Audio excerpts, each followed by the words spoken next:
Chapter 111. Since then, we've stopped by the most famous and popular restaurant in the capital and headed back to the Lombardi mansion by sunset.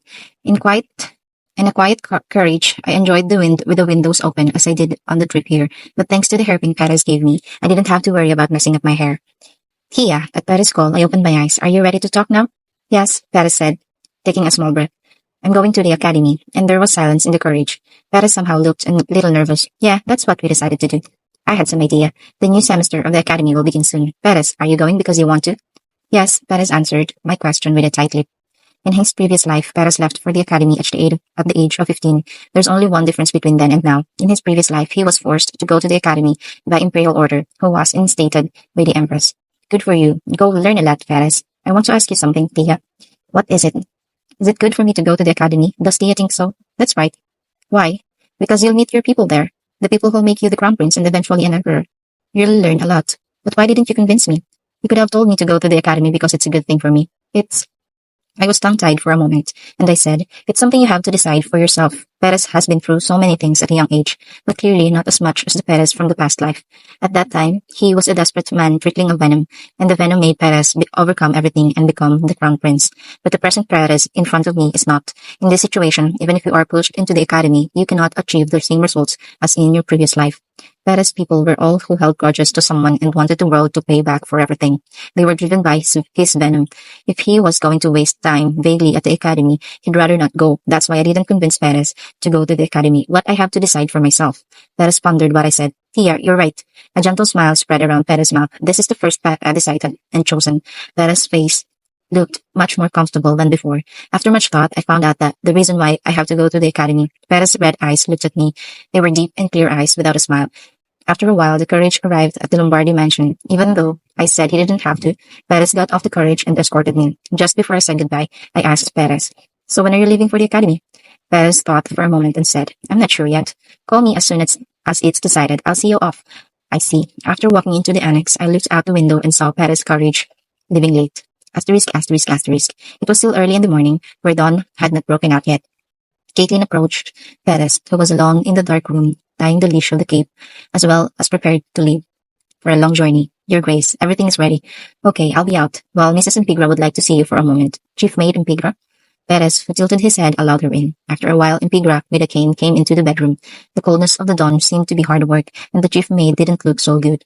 I was told last night that you were leaving for the academy a long way today. Your Highness, what's going on? I have something for you. Mrs. Impigra said so, and handed over a long box. Perez, who opened it very lightly, murmured blankly, Gloves? It was a black leather glove, apparently a high quality. When I asked the knights of the palace, they said there was nothing better than gloves for midwinter training. Oh, the academy is located in the mountains, so winter is very cold, unlike the capital. It's a snowy area. Perez took his eyes off his gloves and looked at the chief lady in waiting. Though keeping a tough face, there was a look of concern about Perez heading for the academy at an early age. Thank you, Perez said, clearing his throat for a moment. I only heard yesterday that I'm leaving for the academy. How? The maid of honor replied bitterly. I knew you were leaving for the academy one day. And Impigra hesitated. It wasn't like her. Your mother, Kayla. She entered the palace as a maid, but she was a woman of integrity and intelligence, and I promoted her to a lady-in-waiting. I took her in and taught her. Perez opened his eyes wide when he first heard it. But Impigra maid's face grew darker. If she was just a maid, she wouldn't have been seen by His Majesty. And if I hadn't been there. When Kayla's pure and innocent face came to mind, Chief Maid Impigra seemed to have a heavy rock weighing on her heart. After hearing the news that she had fallen ill, she tried to let the physician into the palace somehow, but the Empress' power kept her from staying in touch. Eventually, she was held back by the Empress and locked up in her room for a week. It was already late, though she managed to be released thanks to Emperor Jovain, who found out about it. Kayla died, and Perez was waiting for Impigra to leave the palace in the middle of the night. So she made one debt and another for living without knowing that Perez remained in the palace. Impigra, who recalled the past, deliberately hid her sorrow with a stern voice. No outsiders are allowed to enter the academy, but it is possible for errandsmen sent from the palace to come and go. If you need anything, send me a letter. This old woman will get it ready. I will. Thank you. I heard a horse cry in the distance. Perez put on his gloves and packed his sword a little awkwardly. Gloves wrapped his hands warmly, which had become cold due to the chilly weather. Finally, Perez looked back at Madame Impigra, who stood alone in his bedroom, and gave a nod. Please take care of your health, Your Highness. Impigra said so and bowed deeply. Perez watched it for a moment and then turned away. Step by step, he stepped out of Korak Palace. He will not be returning to this palace for the time being. And when he finally comes back, Perez will become a completely different person than he is now. When he thought so, his heavy steps became lighter. Although the prince leaves for the academy, the silence of this one-sided palace was also pleasant, except for the ladies in waiting who came alone. Perez's steps were not rough. Good morning, Perez, until he found Florentia standing in front of the carriage. How did you know? He didn't tell anyone on purpose. Emperor Javanes was the only person he ever informed that he was leaving today. It was because permission was needed. Caitlin also promised to respect Perez's intention. He even only wrote a letter to his guardian, Lord Lombardi, as he had a meeting this afternoon. But how? Just because? Tia said with a smile, I thought you'd go today at this dawn where no one knows. The cheerful voice rang clear in the quiet dawn air. Tia came without hesitation on behalf of Perez, who could not move as if she had taken root in the place she was walking. The thick brown cape hem of which moving step danced together. Tia, who came right in front of Perez, smiled brightly. My friend is going a long way, so I'll see him off. Perez laughed in a low voice of despondency. She was red again this time. Tia was always like that. She seemed to know Perez better than himself. When I stood in front of her, I felt like she was reading everything inside of me. You showed up again this time, Tia. My little hero who always showed up when I needed someone. Perez looked at Tia with a bitter smile. For the first time in your life, you'll be going out of the capital. It's a little sad to leave alone, right? Thank you. This is nothing between friends. Oh, and I put chocolate and candy in the carriage. Eat it on the way. Yes, sweet food was Perez's favorite. When the sweetness spread in my mouth, I thought of Tia. Just like the fishy and bitter taste of herbs came into my mouth. That's how Tia came into Perez's dark and lonely life. When I bit something sweet in my mouth, I remembered the white and brown face of little Tia. I wish you would live. No, I think you should live.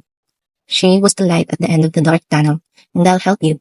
It was a touch of salvation, and Tia kept her promise. Perhaps the hardest thing about my time at the academy is that I can see Tia. Perez was already depressed and closed his lips as he recalled his future.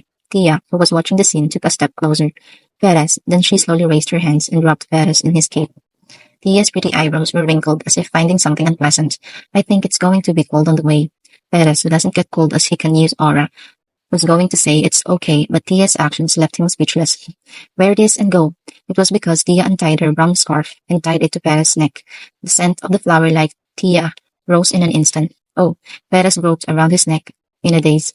The fabric felt soft at his fingertips. It was like Tia. Then another sensation awakened Perez. Have a safe trip. Right often, it was Tia's hand stroking Perez's head. It's a shame that outsiders can't visit the academy. Don't forget to show your face every vacation. Thanks for the height difference. Tia's face was right in front of Perez. But she had such kind and friendly green eyes. Sadly, however, those warm eyes was not for Perez alone.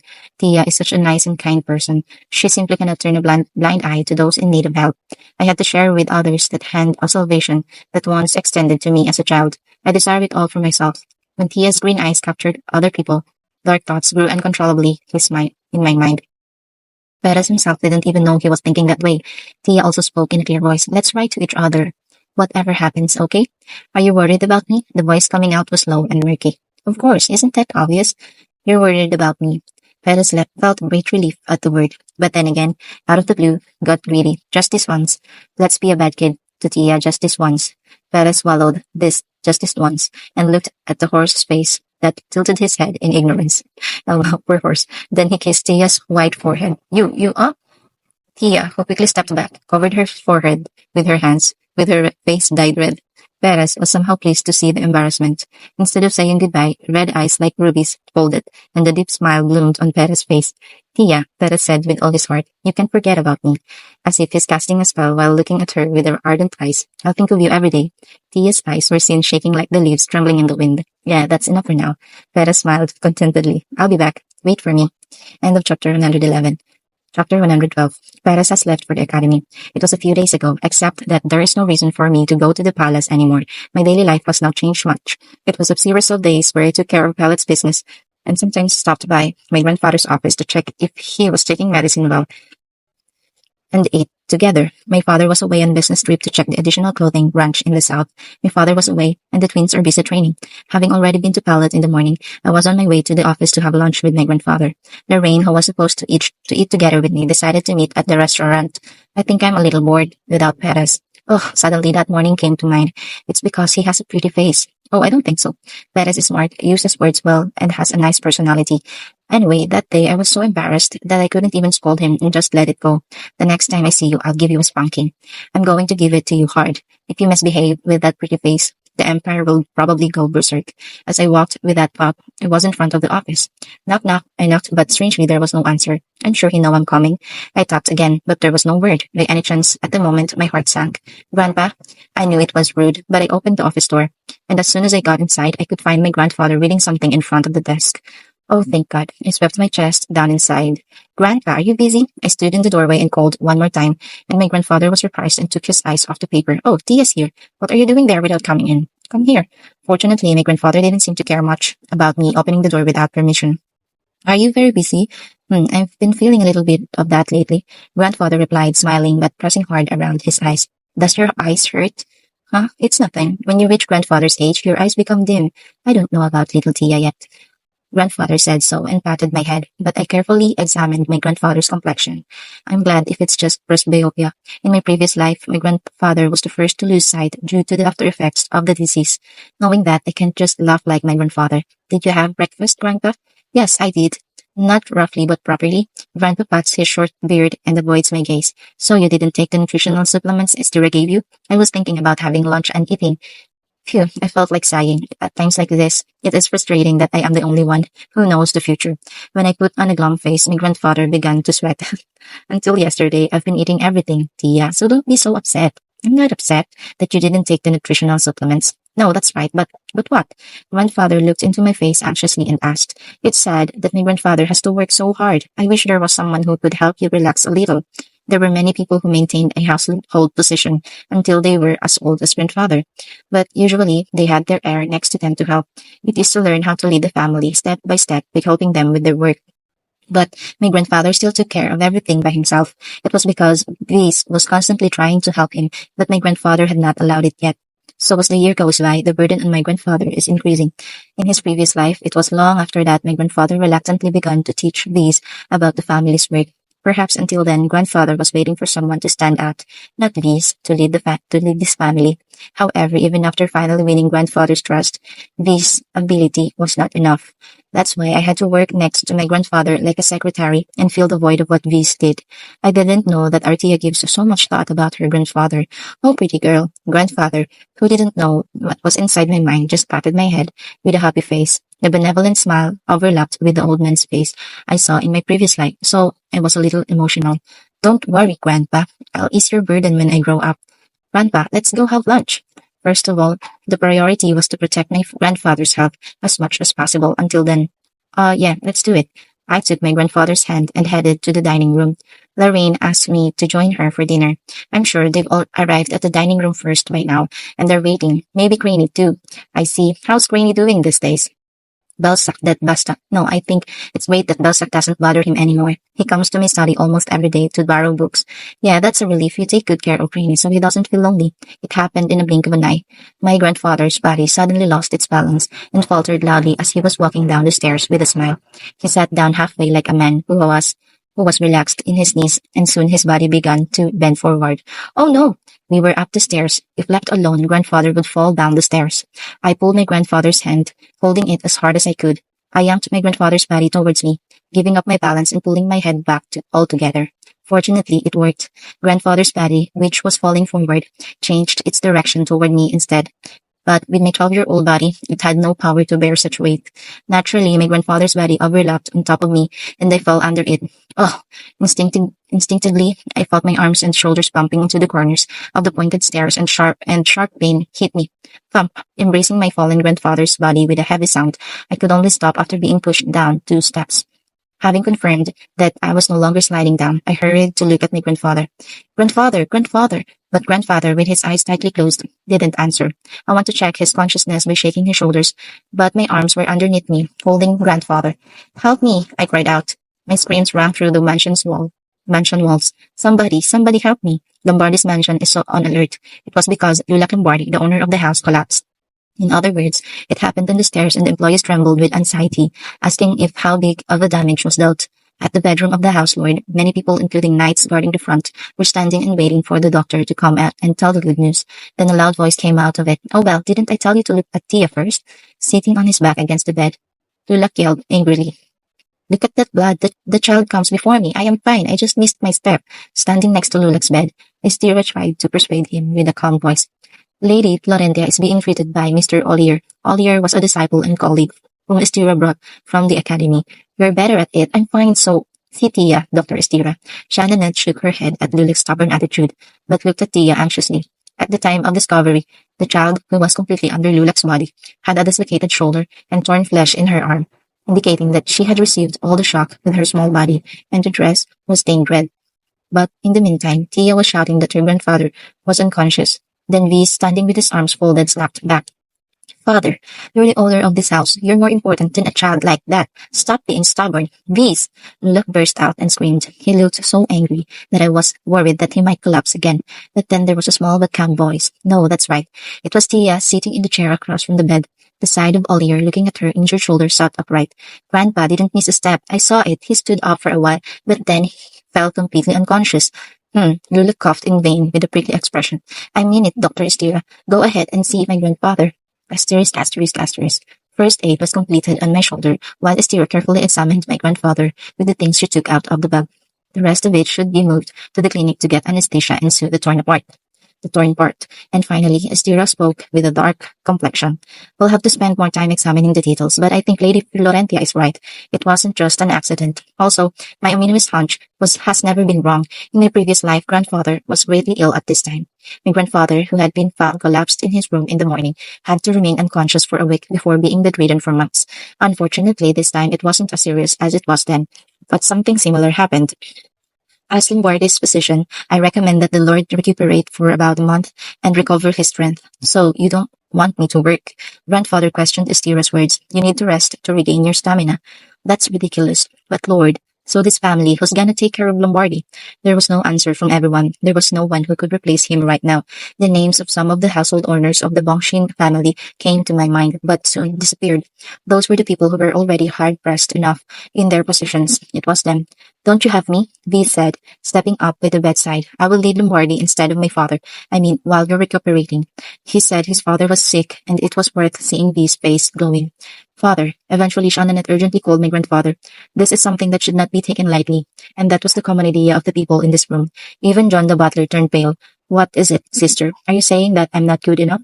V's asked in a discontented voice, but Shannonette spoke to my grandfather again after a brief silence. Why don't you get help from the Vassal families, father? Sister, V's rarely spoke up to Shannonette. I am the eldest son of this family. If my father falls down and I don't come forward, who will? It is not enough, but it is true that Viz is Lombardi's eldest son, but he really isn't fit to lead, even though he should be the eldest. In the midst of silence in the bedroom, everyone seemed to regain their reason, little by little. No way, my grandfather would not let Viz be the acting household owner. But then my grandfather, who seemed to be struggling with something, said something like a bolt out of the blue. Do it, Viz. End of chapter 112. Chapter 113. Father, Lord, surprised by the surprise remarks, people called my grandfather here and there. However, my grandfather was still looking at V's without answering much, like watching how V's gonna react. Thank you, father, V's replied vigorously, clenching his fists. I will not disappoint you as much as you believe. Grandfather looked at V's with his incomprehensible eyes and urged Istira, now that I'm done, go and heal Tia. Tia, hang in there. Grandfather looked at me anxiously from afar and said, then he tried to get out of bed as if he wasn't sick. No, I'm with the doctor. Stay here, Grandpa. What if you fall while walking again? I shook my head firmly, but I have no pain other than my shoulder. I can walk, so don't worry. He said so and quickly got out of the chair. I didn't know if he would really follow to stay still. In fact, aside from the shoulder and arm that was most seriously injured, all the parts that fell and bumped are hurt, including the back and legs. Ollier meticulously stopped the bleeding and bandaged it to treat it, but the throbbing pain remained the same. If my grandfather wasn't here, I would have pretended to be sick and lying down. It's a bit disappointing. Let's go, Estira. I walked out of my grandfather's bedroom, feeling the eyes of the people behind my back. A quiet step followed me. Tia, it was Shannonette. It was a face that showed complex feelings, but she was smiling at me. Let's go to the doctor's office with me. Of all things, my father is not here because he is on a business trip. Maybe it's because she can't let me go alone. I nodded my head obediently. Fortunately, it is not that far from my grandfather's bedroom to the doctor's office. It was just a small courtyard crossing.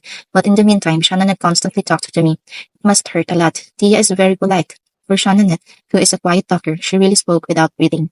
When the twins were at your age, they hurt their uncles while playing pranks. How much Miran cried at that time. Do you remember, Tia? Yes, Gilly was crying together and his head was hurting. Yes, it was. Perhaps Shannonette thought I was nervous about stitching up the wound. Actually, I was nervous. There is anesthesia technology here, but it is not as perfect as modern medicine. I was somewhat prepared, but I couldn't help but tremble. Sure enough, when I got to the doctor's office and started stitching up the wound, I felt like I was going to make a really bad sound.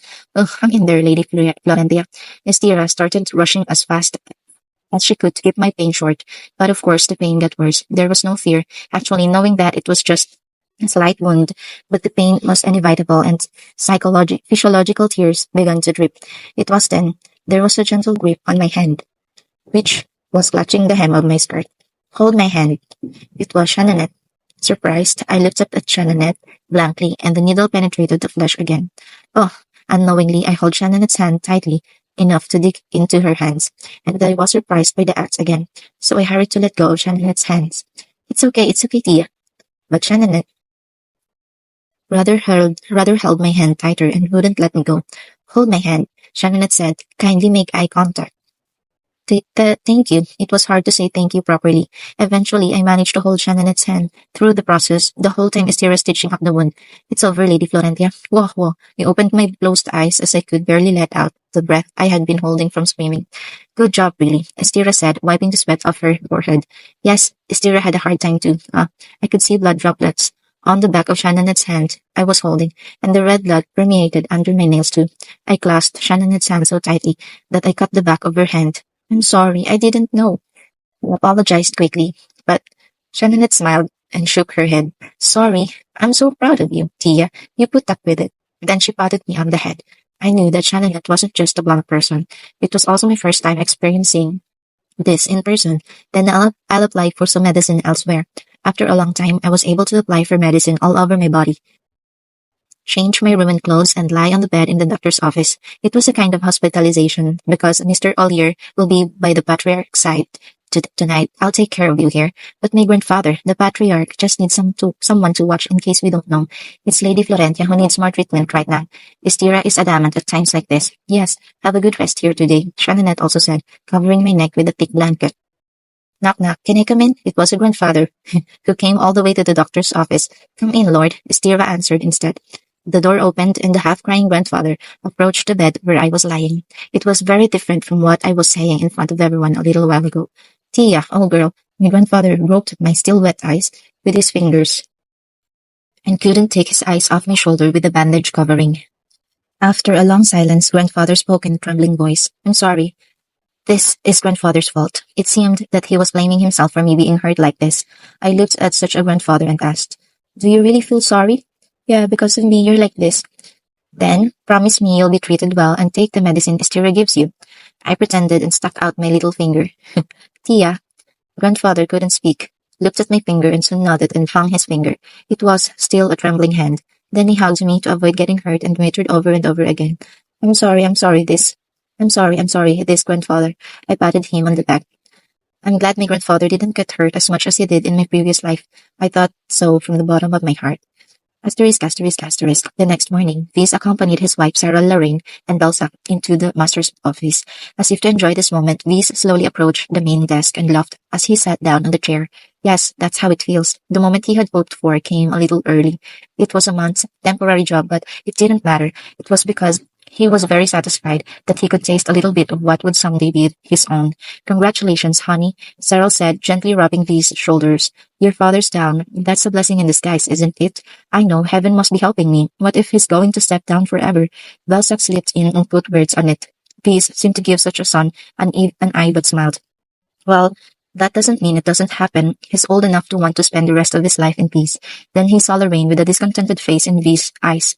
She used to be close to Florentia from time to time for a few years, but now she has done something he doesn't like. Then you two should get out. Not wanting to ruin this happy moment, V stole Belsac and Lorraine. Belsac, who was forced out of the office, pouted, but soon it was time for the sword teacher to come, so he obediently left the office, and he said with a smirk, They said that Florentia was pretty injured, right? Oh, it's a good job. Since the last time he almost became a new meal, Belsac will avenge Florentia someday. He was grinding his teeth. It was a strange thing.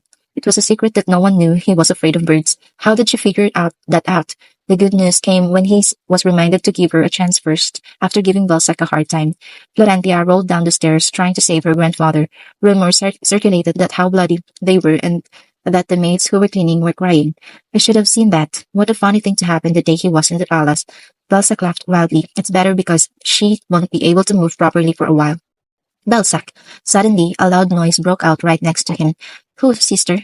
Balzac opened his eyes round, unable to believe that Lorraine, who was walking next to him, had yelled at him.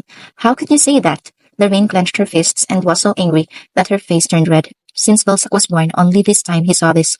Lorraine was never such an angry person. No matter how much you hate Tia got hurt trying to save our grandfather. There was even a little tear in Lorraine's eyes.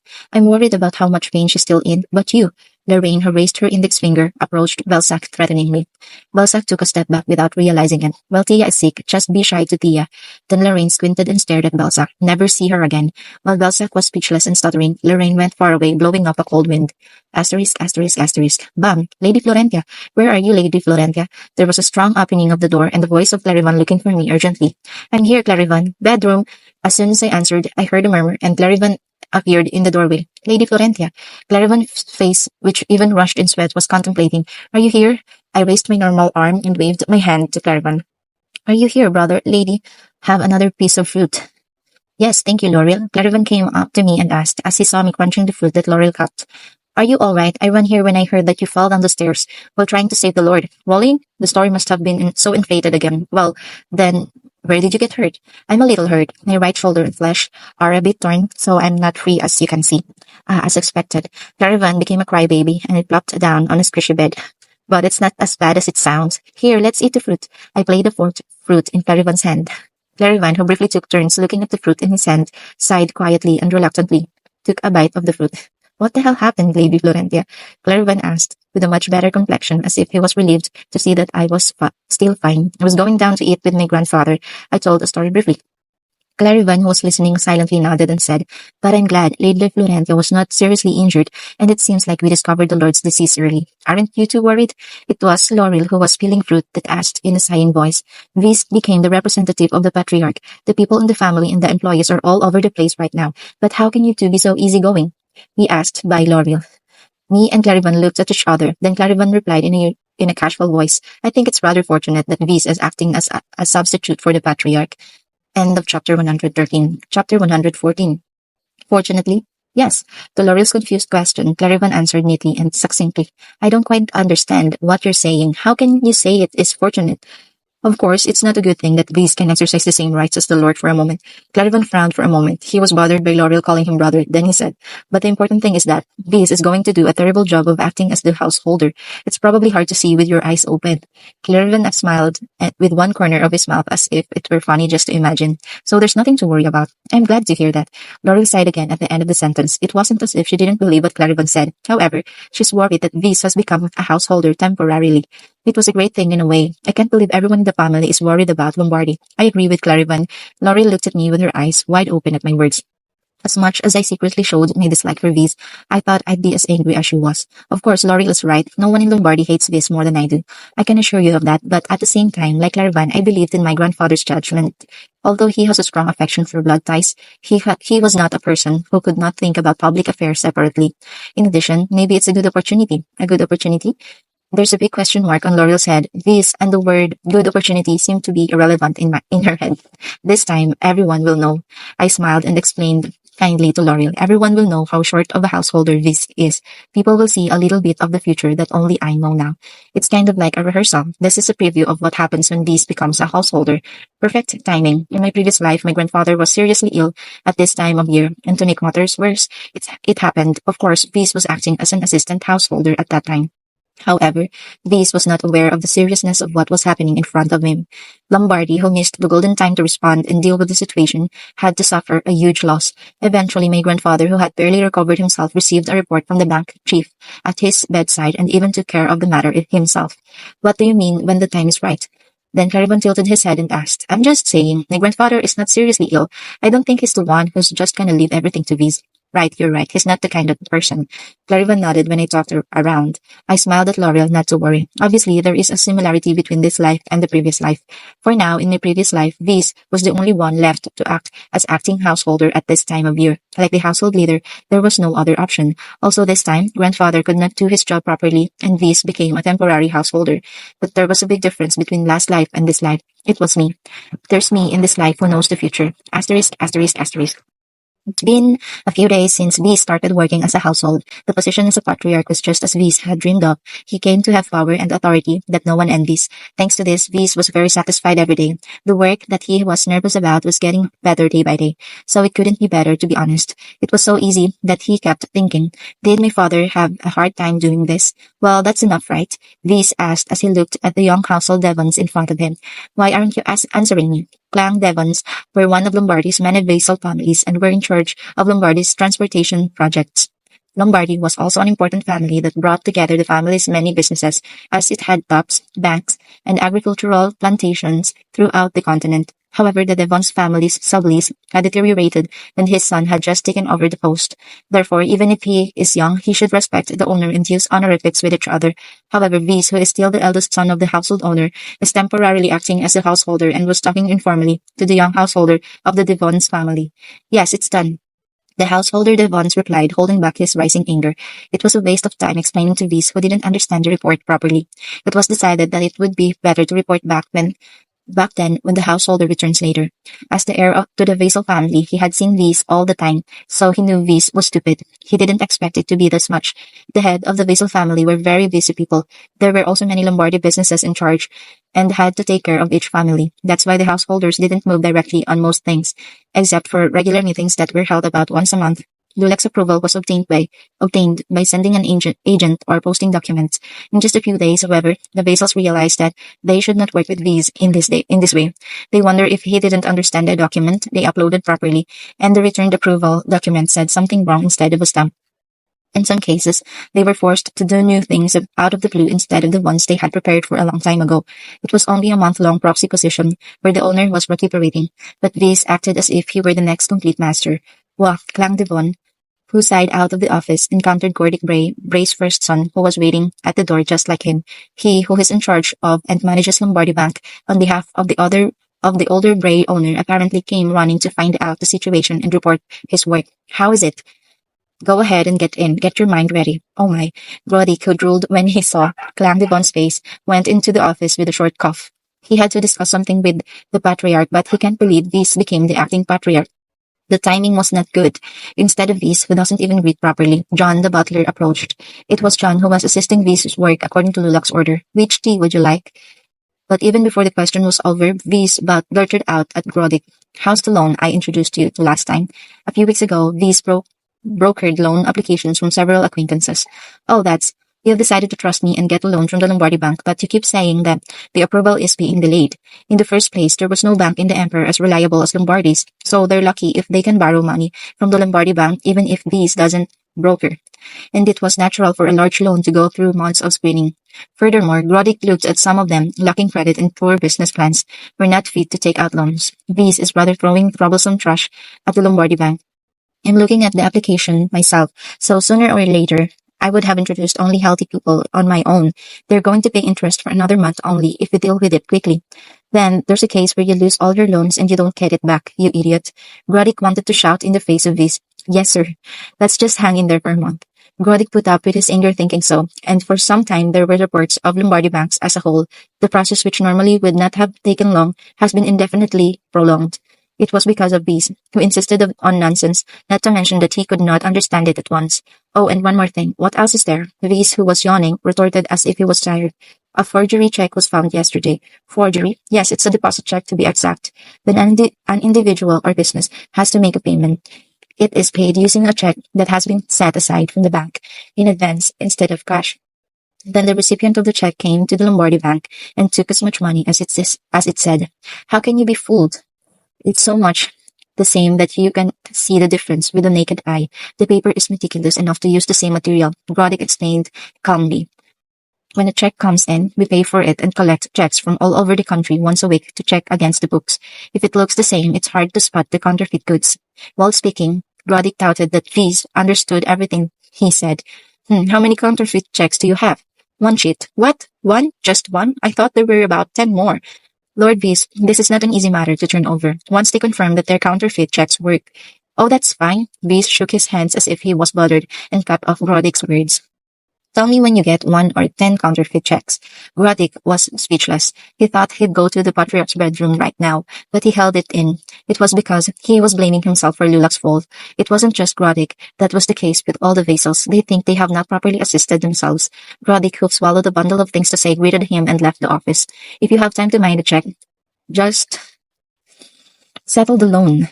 V's shouted at the back of it. Click. The door closed and left alone. V's continued to grumble. Then Butler John approached quietly and said, Then I'll go down to the restaurant to cook dinner. Huh? Yeah, sure. John, who left the office like that, did not head to the restaurant. With neat and quiet steps, he headed leisurely to the bedroom of the Patriarch. Knock, knock. Come in. As if waiting, Lulak answered in the bedroom. Lulak, who was sitting in the bed and reading as Estira told him to, welcomed John. How was it? It was hard. Huh, it's a big deal that you said you were having a hard time. Lulak smirked. So get well soon and come back to your office. Yes, I should. Now the idle chat is over. Lulak asked Butler John with a smile on his face. So what did Viz do today and what decisions did he make? End of chapter 114. Chapter 115. The butler started talking about what he had seen and heard all day. It's been a week since Beast had worked as an acting patriarch. Lulak is briefed by John about Beast's work every day. Every few days, he reports Lulak about Beast's work, but John put his personal feelings aside and spoke from a third-party perspective thoroughly. And not surprisingly, the two reports are very different. As expected, Lulak laughed bitterly. When he entrusted Viz as the acting patriarch, he had a glimmer of hope. He thought Viz would realize his responsibilities as patriarch and show another side of himself. How was Viz feeling? He looks really good. Oh, then it meant that he was not even aware of the mistakes he was making. It would be nice if Viz could see her own shortcomings. Lulak wanted him to learn how much responsibility comes with the position as Lombardi householder. So Lulak wanted he put down that greed. Was that even greed? Lulak couldn't hide his sadness and let out a long sigh. Now I have to let go of my regrets. Sir, John called to Lulak anxiously. I'm fine. Don't worry. I just feel sorry for the Vasal. Lulak smiled bitterly and said, So shouldn't it be time to recover your health and get up from your bed? Johan smiled and gently to comfort. Yes, thank you. There were still worries about the next patriarch, but Lulak tried hard to smile. Fortunately, they found it early and said that as long as you take the medicine and rest, you will be fine. Oh, that's a relief. To be honest, I didn't expect much since she's still young. But Dr. Estira, tap tap, Grandpa. Suddenly, a cheerful voice knocked on the door. Tia? Lulak, who recognized who she was just by hearing her voice, tried to get out of bed and walk. The face of John, who stopped Lulak and opened the door for him, was full of smiles. Grandpa, I'm here. Oh yes, Tia is here, Lulak casually greeted his granddaughter and opened his eyes wide in surprise. Tia wasn't the only one standing at the open door.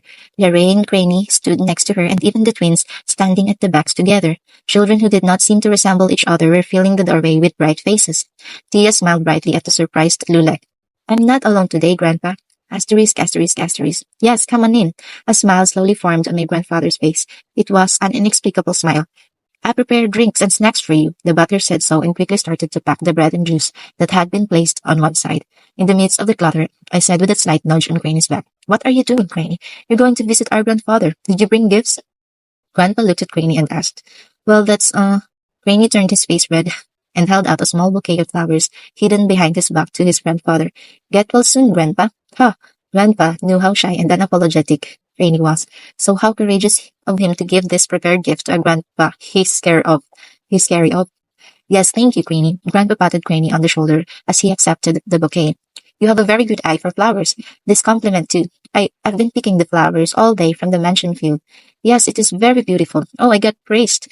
Craney's smiling face was full of joy. He seemed to be ridiculed a lot by his brother Astalio for liking books and pretty flowers. However, it was so good that his ears turned red when he was praised by his grandfather for his beautiful bouquet. Grandfather, Lorraine smiled shyly and handed him a book. Sometimes when I'm sick, I don't think there's anything more comforting than a book. Grandpa looked at the book for a moment as if he didn't expect Lorraine to give him a gift and laughed with great satisfaction. Thanks, Lorraine. I just read all the remaining books and they went really well. I'll read them today. Lorraine's face was also quite red. The drinks are ready. Then I'll go down to the kitchen, sir. Well, that's a good job. John stepped out of the bedroom and the children crammed around the table with simple pastries and sweets. It was then. First, Mayron, who was taking a bite of the cake, patted Gillia's side and took two of the same cake from the small plate. plate. Then Gilio walked with him, played with him in his grandfather's hands, and came back. Delicious, Grandpa. Eat it. It was the way the twins took care of their grandfather. They didn't say much either. Grandpa took turns looking at the cake on the round plate, and the children sitting around and called out to me, Tia. Yes, Grandpa. It must be your idea to come here with all your cousins, right? How do you know that? I smiled and shrugged my shoulders once. Thank you, Tia, Grandpa said with a happy but bitter smile somewhere. I'm glad you're all right. Thank God. Because I understand the meaning of the word, roughly. I just burst out laughing. Grandpa patted my head calmly, watching my cousin share a delicious meal together. Asterisk, asterisk, asterisk. Tia's shoulders are getting better every day, so don't worry too much. Didn't Estira even cure your serious illness? If you, who went to the south for an important job, came back without getting your work done properly because of her, Tia would be very angry, so stop saying that you'll be returning to Lombardy soon. Asterisk, asterisk, asterisk. After busy morning at the mining company, Shannonette wrote to Gallihan as soon as she returned to the mansion. Tap, tap.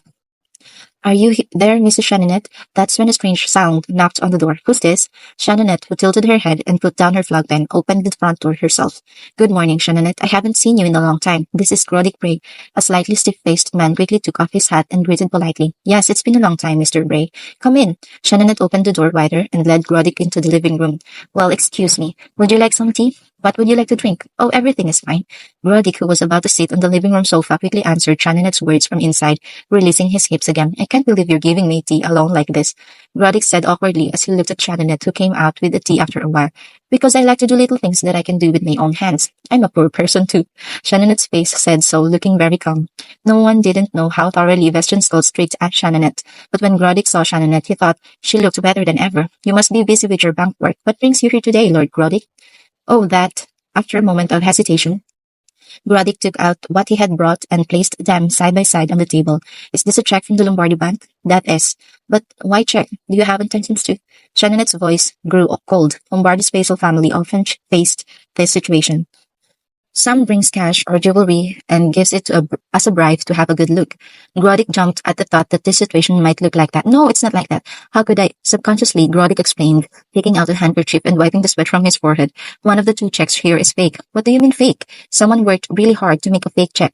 That's what happened. Shannonette frowned. It was so good he never realized it until Grodick told him. He reached out and touched the fake checks. There is nothing else in the texture felt by the fingertips. How many checks like this have been found now? There are 5 copies so far. 5 pages? You know, Lord Bray, but this is a serious matter. That's what I said. Grodick was pleased to finally meet Lombardy, who appreciated the seriousness of the matter and shouted involuntarily. Well, I'm aware of the seriousness of the situation, and I'm trying to figure things out with the bank staff. It's not easy. I believe you are. Identical fake checks. Shannonette looked at the check with a stiff face and asked, Did you tell Vise about this? This is the second time I've told him before. But I guess it didn't work out. That's why I came to you, Shannonette. Except for Lula, Shannonette was the only one who could control the reckless Vise. I thought I'd tell Lord V since it was a serious problem, but I couldn't bring myself to do that. Shannonette was able to understand Grodick's thoughts. Lombardis were very loyal people. Shannonette also had a good idea that they felt deeply indebted about the fact that the old patriarch had fainted from poor health. Let's think together for now. Sigh. A deep sigh escaped from Grodick at Shannonette's words. It was not a sigh of dissatisfaction. That's more of a relief. Shannonette's word, let's think about it together, which is no big deal, can't be so entertaining. Besides, Shannonette didn't stop there. Until we find a way to tell the difference between fakes, we have to stop issuing existing checks and create new ones. But that is Lord's authority. What did we say about this? If you find about 10 fake checks, come and tell me. Shannonette finally sighed as well. It was frustrating, but now the patriarch was Vise. I'll talk to Vise. So until then, Lord Bray, just learn how to tell the difference between fake checks. Yes, madam. Grodick, who had Shannonette's support, then brought the teacup to his mouth with a brighter face. However, Shannonette's dark eyes did not fall from the 2 checks placed side by side on the table. Asterisk, asterisk, asterisk. Ballot Corporation Office. It's been a long time since me, Clarivan, Violet, and Bate worked together. Do you understand, Bate? A little impatient, I asked Bate, who had just sat down. Today, Bate, disguised as a cake delivery man, nodded as he put down the box. This is you. A large cookie box was placed randomly on the floor, and 2 long sheets of paper were placed side by side on an empty table. It was a check deposit with a Lombardy stamp on it. One is a check issued by the Bank of Lombardy, and the other is a fake. Would you mind guessing what's fake? It's not that hard because I know how to tell the difference, but for others it may be nearly impossible. End of chapter 115.